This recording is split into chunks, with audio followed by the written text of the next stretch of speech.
Bonjour, je m'appelle Claire Guibert, je suis énergéticienne et créatrice d'objets vibratoires. Alors aujourd'hui le sujet, comment utiliser le pendule divinatoire? Est-ce que je peux poser une question d'ordre amoureuse au pendule? Voilà des questions qui reviennent souvent et auxquelles il est important d'apporter un éclairage. Je vous propose d'exposer simplement mon point de vue sur ce type de questions qui porte généralement un enjeu émotionnel important. Il est alors nécessaire de vous transmettre quelques points de vigilance pour que vous puissiez pratiquer dans la justesse. D'ailleurs, je vous propose une formation sur l'art du pendule de qualité en ligne en partenariat avec le site Vibratis. Vous apprendrez bien plus sur le pendule. N'oubliez pas de liker, de vous abonner pour que l'on puisse vous fournir d'autres sujets autour du monde vibratoire. C'est très précieux. Allez, c'est parti!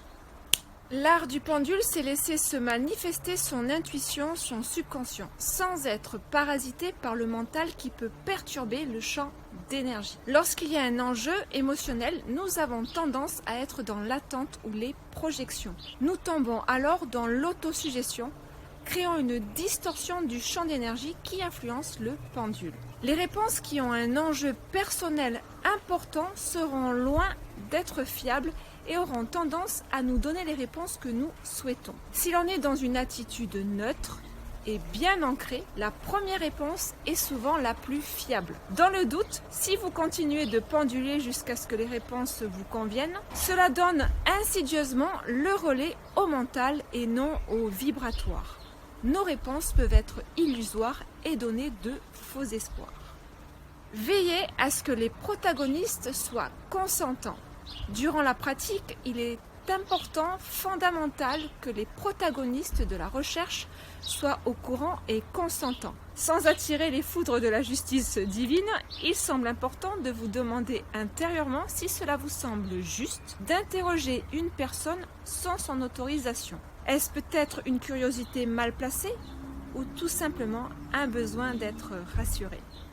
Les questions fréquentes sont de connaître les véritables intentions de l'être aimé, de trouver une issue ou une réponse à une situation sentimentale, trouble à vos yeux. Ce besoin irrépressible de connaître des réponses avant que la situation prenne une issue favorable ou défavorable est une forme de contrôle pour combler cette insécurité. Le contrôle vient du mental et non du monde vibratoire. Comme énuméré dans plusieurs articles et vidéos autour de l'hygiène vibratoire, la loi de l'attraction est activée par nos pensées et nos émotions.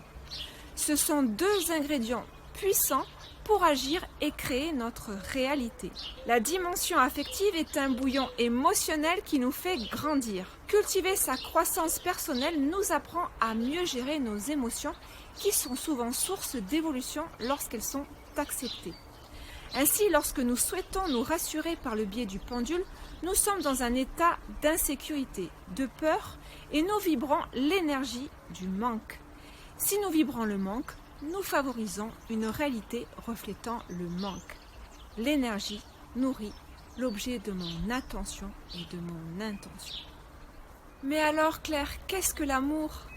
D'après Anne Van Stapel et Marie-Claire Barzotti, au sujet des recherches du docteur Léonard Lascaux sur les forces de guérison par l'amour, appelées holo énergétiques, l'amour ne réside pas lorsque nous pouvons attendre de l'autre qui nous rassure pour pouvoir s'aimer, lorsqu'il faut se soumettre au désir de l'autre par crainte de le perdre, lorsque nous nous exprimons peu ou pas afin d'éviter les conflits, lorsque nous offrons des sacrifices inconsidérés, tout donner sans penser à soi et s'y perdre, lorsque nous posons des actes intéressés afin d'être aimés en retour, lorsque nous tentons de changer l'autre pour qu'il aille mieux et soit conforme à nos rêves, lorsque nous souhaitons qu'il puisse remplir un vide existentiel, lorsque nous acceptons un amour impossible nous mettant à l'abri de l'intimité. Fin de citation. L'autre n'est pas celui qui va combler notre manque, sinon nous risquons de tomber insidieusement dans la dépendance affective. L'amour serait tantôt une simple histoire de fréquence, d'énergie, qui s'harmonisent et s'amplifient mutuellement. engendrant en nous la plénitude, le sentiment d'unité. Aimer serait de posséder le talent de créer, de maintenir vivant un lien qui nous amène à l'unité. Beaucoup de traditions spirituelles nous apprennent à trouver la paix en soi, à s'explorer pour guérir des blessures afin de trouver une certaine liberté intérieure, une complétude. Retrouver une complétude, c'est être en sécurité à l'intérieur de soi, être autonome, aimer pleinement, avoir une confiance totale en la vie. Vibratoirement, nous activons la loi de l'attraction, nous rentrons dans un cercle vertueux, nous offrant de nombreuses synchronicités pour parcourir notre chemin de vie en toute légèreté. Nous avons la chance à notre époque de trouver une multitude de thérapies pour soigner ces blessures. La PNL, l'hypnose, l'EFT, la méthode NERTI, la kinésiologie, le psychochamanisme et bien d'autres. Et si aimer, commencer par apprendre à s'aimer soi-même. Comme vous l'avez compris, de par ma clientèle, lorsque je rencontre ce genre de questionnement, je l'invite à retrouver son autonomie. L'amour se développe dans la liberté et non dans l'attachement. De par mon observation, la dimension féminine, en particulier chez les femmes, entend, elle, depuis des millénaires, une dépendance au masculin pour maintenir sa sécurité et sa réussite. Ce sont devenus de nos jours des croyances limitantes très ancrées dans leurs cellules, imprimées par les mémoires collectives et le transgénérationnel. Depuis quelques années, beaucoup de femmes effectuent un travail de guérison pour retrouver cette liberté intérieure tant réprimée afin de mieux s'aimer et mieux aimer l'autre. C'est un travail courageux qui apprend à dépasser la culpabilité, la dépendance affective et l'estime de soi. Les répercussions pour la dimension masculine, en particulier les hommes, sont de réinvestir la sphère émotionnelle qui lui a été tant réprimée, de la découvrir comme une force et non une faiblesse. Nous sommes dans une époque où les énergies du masculin et du féminin font un travail de fond en nous pour une guérison éminente, nous permettant d'accéder à un état d'unité que possède chaque être humain en lui. Et le pendule dans tout ça. Aimer, c'est au début être en insécurité, vivre ses émotions et se transformer. Utiliser le pendule divinatoire en amour répond à un besoin sous-jacent d'être rassuré. Des questions amoureuses d'ordre général me semblent saines et sans répercussions. Des questions au sujet de personnes ou situations précises me semblent plus disharmonieuses. Le pendule en divination, comme le tarot, sont de mauvais moyens de se rassurer et engendrent des questionnements sans fin, creusant progressivement son insécurité. Utiliser le pendule en amour demande une certaine vigilance à soi-même pour se préserver afin de cultiver sa foi en soi et en la vie.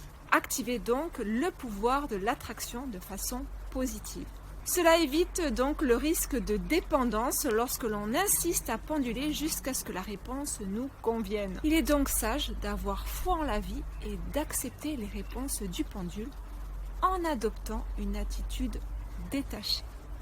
Voilà, j'espère que cette vidéo vous a plu, vous a éclairé. En tout cas, j'ai pris plaisir à vous transmettre. Si vous êtes intéressé par la formation L'Art du Pendule, vous trouverez le lien dans la barre de description, ainsi que mes créations, en particulier les réceptacles en géométrie sacrée.